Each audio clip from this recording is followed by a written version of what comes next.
श्री स्वामी समर्थ. जय जय स्वामी समर्थ. श्री गुरुदेव दत्त. वावसीमा या चॅनलमध्ये तुम्हा सगळ्यांचं अगदी मनापासून स्वागत आहे. स्वामी महाराज तुमच्या मनातल्या सगळ्या चांगल्या इच्छा पूर्ण करोत ही स्वामीचरणी प्रार्थना करून आज आपण आपल्या सुंदर अशा व्हिडिओला सुरुवात करूया.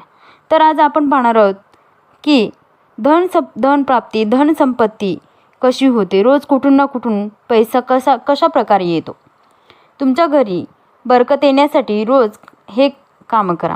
अनेक वेळा अनेक प्रयत्न करूनही घरात समृद्धी येत नाही, कष्ट करूनही यश मिळत नाही आणि संपत्ती वाढत नाही. ज्योतिषशास्त्रानुसार अनेक वेळा घरात नकारात्मक ऊर्जेचा अतिरेक किंवा देव आणि पूर्वजांचा आशीर्वाद मिळत नाही आपल्याला. तर त्यासाठी काय करायचे आहे? मिळत नाही आणि देवाचा किंवा आपल्या वाडवडिलांचा आपल्यासोबत आशीर्वाद नसल्यामुळे शारीरिक, मानसिक, आर्थिक आणि कौटुंबिक समस्यांना सामोरे जावे लागते. अनेक वेळा काम पूर्ण होत असतातच बिघडू लागले. अनेक वेळा आपल्यासोबत असं होतं की आपले काम होतात किंवा होऊ शकत नाही आहेत. असं होत असतानाच चांगलं होत म्हणता बिघडतं. अशा परिस्थितीत आपण इच्छुक असल्यास आपण या उपायांचा अवलंब करू शकता. वास्तुशास्त्रानुसार या उपायांचा अवलंब केल्याने व्यक्तीच्या घरात सकारात्मक ऊर्जेचा वास राहतो.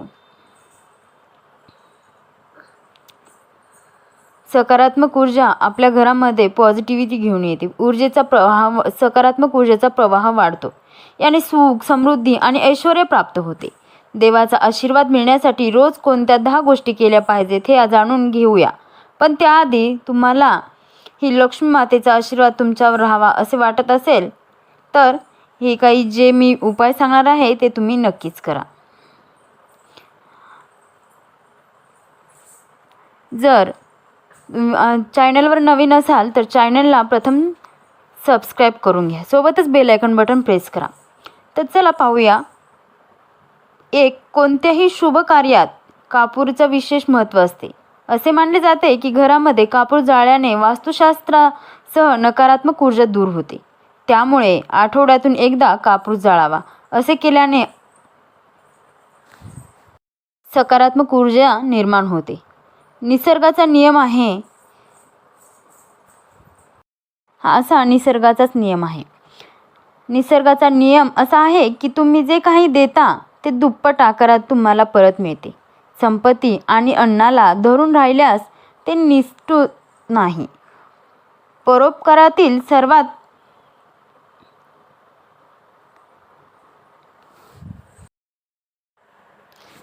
मोठे दान म्हणजे अन्नदान.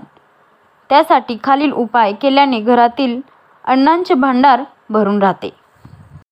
क्रमांक 2. संध्याकाळी पूजा करताना मोहरीच्या तेलाचा दिवा लावा आणि त्यात 2 लवंग टाका.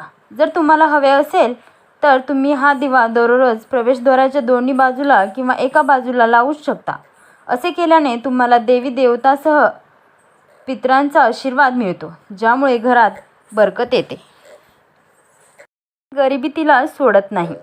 क्रमांक 3. जेवणाचे ताट नेहमी चटईवर किंवा टेबलावर आदरपूर्ण ठेवा. खाण्याचे ताट कधीही एका हाताने धरू नका. असे केल्याने अन्न दृश्य प्रेत योनीत जाते. जेवल्यानंतर ताटात हात धुवू नका. ताटात अन्न कधीही ठेवू नका. जेवल्यानंतर अन्न स्वयंपाकघरात ठेवा. बेड किंवा टेबलाखाली कधीही ठेवू नका. अगदी वर ठेवू नका. रात्रीच्या वेळी घरात अन्नाची उष्टी भांडी ठेवू नका. अन्न खाण्यापूर्वी दिव्याची प्रार्थना अवश्य करा. जेवताना बोलू नका किंवा रागवू नका. रात्रीचे जेवण कुटुंबियासह बसून करावे. जेवताना विचित्र आवाज काढू नये.